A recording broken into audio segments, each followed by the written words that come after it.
Vous êtes là sur le site du parc de nature et de loisirs de la Porte du Hainaut. C'est un des 4 sites qu'on propose à la réflexion aux archis, urbanistes et paysagistes qui candidatent à Europe 1. On est à l'orée de la forêt, on est à l'orée d'une cité minière et alors on l'appelait autrefois base de loisirs. On voit bien qu'elle est de plus en plus fréquentée, qu'elle correspond à un besoin, une demande sociale évidente et qu'elle commence à être un peu étroite. Et c'est pour ça qu'aujourd'hui on parle, il faut mettre des guillemets, de base de loisirs augmentée. On voudrait qu'elle puisse effectivement s'agrandir en allant rechercher de manière un peu plus évidente des éléments de notre patrimoine minier. Le château de la princesse d'Arambert, le chevalement de Sabatier, les 2 terris de Sabatier, les jardins aquatiques pour aller rejoindre le quartier Sabatier et ses 5 cités minières. La forêt qui est derrière nous, la forêt domaniale de Rems-Saint-Amand-Wallers, ce parc de nature et de loisirs sont aussi largement fréquentés par les habitants de la métropole lilloise. Mais comment y venir? Et comment y venir avec cette même logique de respect, entre guillemets, de la nature, hein, donc via des mobilités douces. Alors, la repenser dans une logique aussi touristique, si je puis dire, donc nature, loisirs, tourisme, avec une capacité justement à accueillir, et on n'en dispose pas aujourd'hui, une capacité à accueillir des nuitées. On imagine pouvoir rénover ce château de la princesse d'Arambert.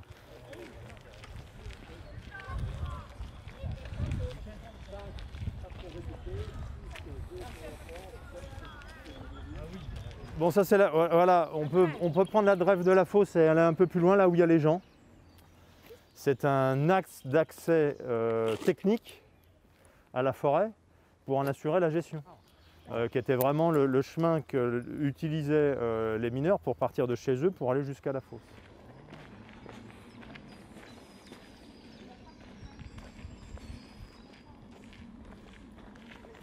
Donc ça, c'est ces fameux jardins aquatiques. Il y a 15 hectares qui assurent en fait un peu un lien entre la base de loisirs globalement et puis le quartier de Sabatier qui est juste là. Et nous, cet espace-là, voilà, on veut vraiment le préserver, le valoriser.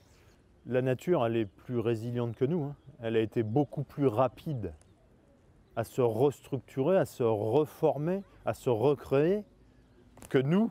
Preuve en est, c'est que aujourd'hui, d'anciens terris sont devenus des espaces protégés. C'est promenade sur la canopée à partir effectivement d'un terri qui l'eût cru, quoi, qui l'eût cru.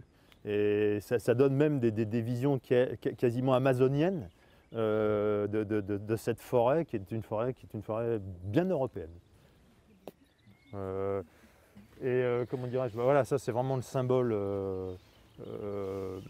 par l'objet, si je puis dire, de ce patrimoine minier. On a un devoir de mémoire. Il faut qu'on conserve absolument certains vestiges. Mais est-ce qu'il faut les conserver pour que ce soit des objets complètement statiques qu'on vient voir sans trop savoir ce que c'est? Ou est-ce qu'il faut les faire évoluer pour leur trouver un nouvel usage et profiter de ce nouvel usage pour faire connaître leur histoire?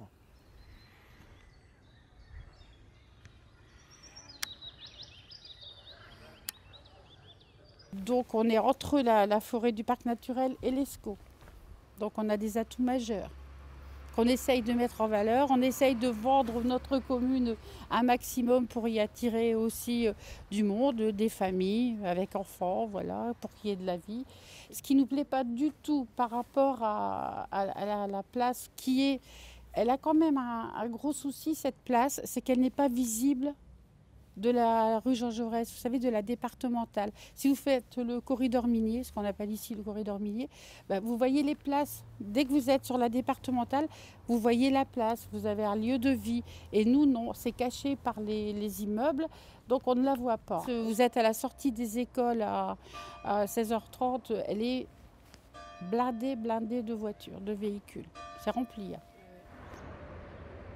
C'était l'ancienne salle des fêtes de la commune, qu'on a dû donc démolir, qui avait des soucis. Donc voilà, elle est ailleurs maintenant.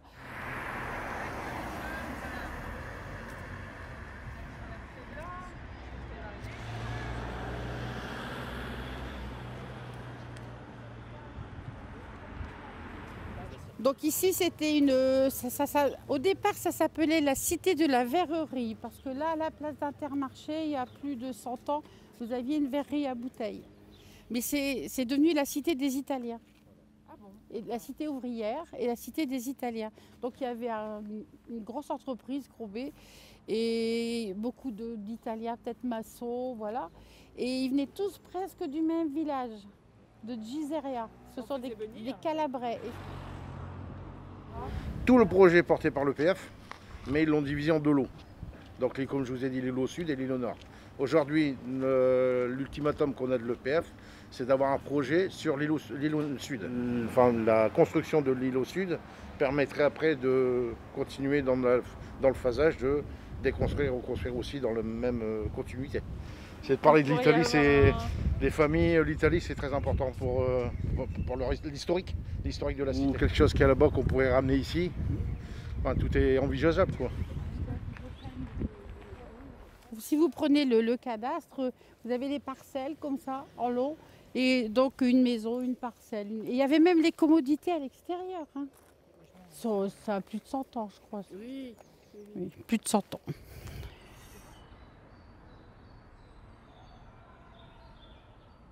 Très rapidement, donc Ouellers-Saint-Rambert est une ville à deux têtes avec un quartier ici qui est le quartier d'Arambert qui s'est construit tout autour du site minier des Trois Chevalets que vous avez juste derrière vous.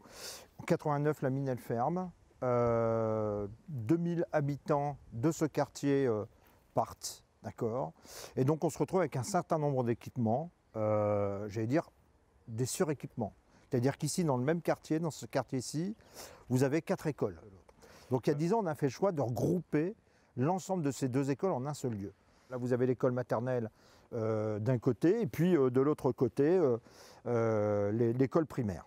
On a choisi ce lieu, pourquoi? Parce que, eh bien, en 2012, on a été inscrit au patrimoine mondial de l'UNESCO et qu'un de ces bâtiments fait partie de la liste des inventaires de ce patrimoine mondial de l'UNESCO. La volonté, c'est d'essayer de réorganiser, d'harmoniser ces 2 ensembles qui sont là, les uns à côté des autres. Nous, par exemple, dans un rayon d'à peine 300 mètres, on a 15 bâtiments, par exemple, qui sont inscrits à l'inventaire du patrimoine mondial UNESCO. 15 bâtiments qui nous appartiennent et pour lesquels il est difficile d'avoir un entretien sur l'ensemble de ces bâtiments. On se retrouve, par exemple, pour vous donner un ordre d'idée, toujours ici, dans cette école, ce bâtiment-là, il est fermé parce qu'il a des problèmes de structure. Donc c'est ce qui servait de petite salle de sport auparavant. Donc on se retrouve aussi avec un autre bâtiment qui est le même ici, la sœur jumelle que l'on voit ici, que l'on ne peut pas utiliser non plus pour des problèmes d'infrastructure. Ces bâtiments, on pourrait en avoir besoin. On parlait de cantine tout à l'heure, on n'a pas de restaurant scolaire ici, par exemple, et je pense que l'école devrait se doter d'un restaurant scolaire. On n'a pas de salle de sport. Donc voilà, on doit repenser tout ça en mettant... je dirais un maximum d'équipements qui permettrait en fait à cette école de pouvoir vivre. Il y a au sein même d'un quartier, vous avez des sous-quartiers et parfois c'est pas forcément évident, chacun a son identité, son appartenance et ce qu'il faut c'est faire en sorte que voilà, on puisse j'allais dire gommer cette image et que ce soit l'école qui recrée justement ce lien avec les 2 quartiers.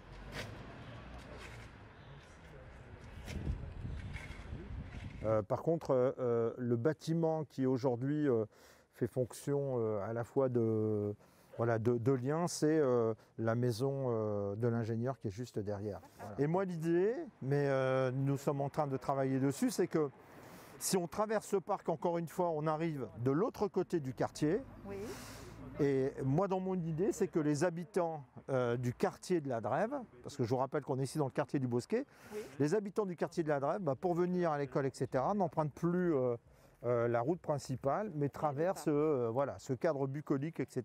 Ne serait-ce que la traversée de ce cadre, pour moi, ce serait immense, parce que ce serait déjà un premier pari sur la réappropriation de ce site. Là, ici, c'est une sablière, en fait. Ah oui, ici c'était une ancienne Sablière. sablière. Et nous faisons que 2 seules actions ici qui amènent énormément de monde. C'est l'été, dans le cadre de l'opération de nos quartiers d'été. Donc en gros, c'est une fête populaire avec un thème précis.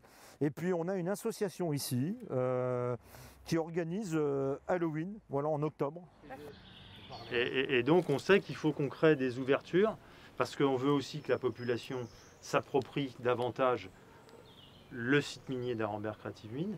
Mais pour ça, il faut qu'elle puisse circuler. Voilà.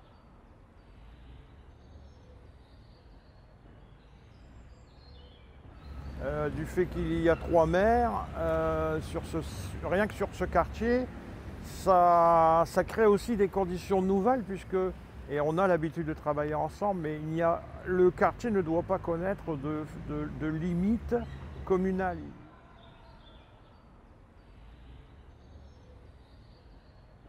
Comment dirais-je, il doit garder son âme, qu'il soit d'un côté d'une commune ou d'un autre côté. Mais il doit garder son âme et même la développer. L'intérêt de ce quartier-là, et l'objectif, c'est qu'on peut créer quelque chose de nouveau, tout est ouvert. Il y a de l'habitat ancien, mais qui va être rénové en qualité. Et il faut qu'il y ait de nouvelles habitations, de nouvelles résidences, peut-être quelque chose intergénérationnel, des choses comme ça. La nature, l'environnement a été dégradé par une urbanisation débridé, par une urbanisation qui n'avait pas beaucoup de sens. Et aujourd'hui, on voudrait que l'habitat, donc l'humain, reprenne, disons, un sens avec la nature. Quelqu'un qui n'est pas du territoire, qui arrive, qui veut aller dans ce beau parc, il aura des a priori. C'est comment on retravaille tout ça pour donner vraiment moi, de la cohérence. Parce que mais de toute manière, que ce soit sur Écodin ou l'Ourche, les gens aiment la cité. Oui, il y a un attachement. Il y a un attachement à la naturel. cité. Et aujourd'hui, d'ailleurs, leur crainte, c'est de ne pas pouvoir revenir dans la cité. Oui, c'est de quitter. C'est ça.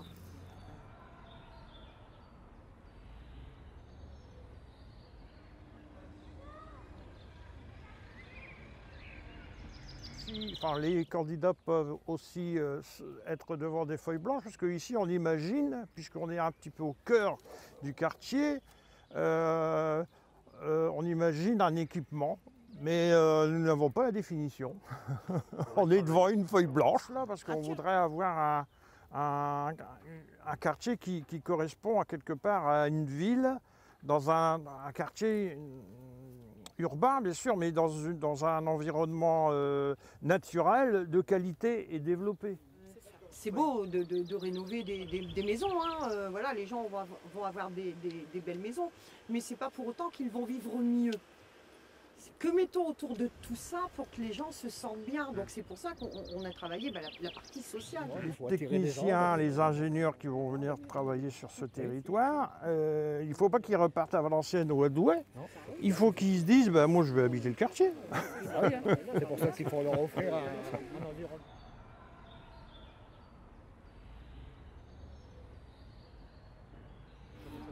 Alors, il y avait une entreprise liée à l'extraction minière, très ancienne, et ça a été démoli, dépollué, et aujourd'hui c'est disponible. Il y a 2 lots, et a priori les 2 lots font une petite dizaine d'hectares. Nous venons de rembourser l'EPF, donc c'est propriété communale. D'accord. Pour la moitié. L'autre moitié, c'est encore un propriétaire privé, mais qui est sur le point de le vendre également. On est tout au nord, le long de la voie ferrée, et tout au bout là-bas, au nord, c'est la 21, c'est l'autoroute. On a une gare SNCF, la gare de l'Ourche. On a les bus urbains, bien évidemment. Et on a un échangeur autoroutier qui existe déjà pas très loin, ici, un petit peu plus haut, là, un petit peu plus haut, dans quelques centaines de mètres. Mais un nouvel équipement autoroutier va être créé ici dans cette partie nord. Donc le quartier va être aussi en lien avec des zones d'activité. Ce qu'on cherche également, je pense que Dalila va me confirmer, ce qu'on cherche, c'est qu'il y ait du locatif de qualité qui redevienne de qualité, mais qu'on ait de l'accession à la propriété, qu'on ait des lots libres. Voilà. On est bien là, c'est ce que j'ai évoqué tout à l'heure, on est bien là pour valoriser le patrimoine dont on dispose, le patrimoine naturel et le patrimoine bâti issu de cette époque minière.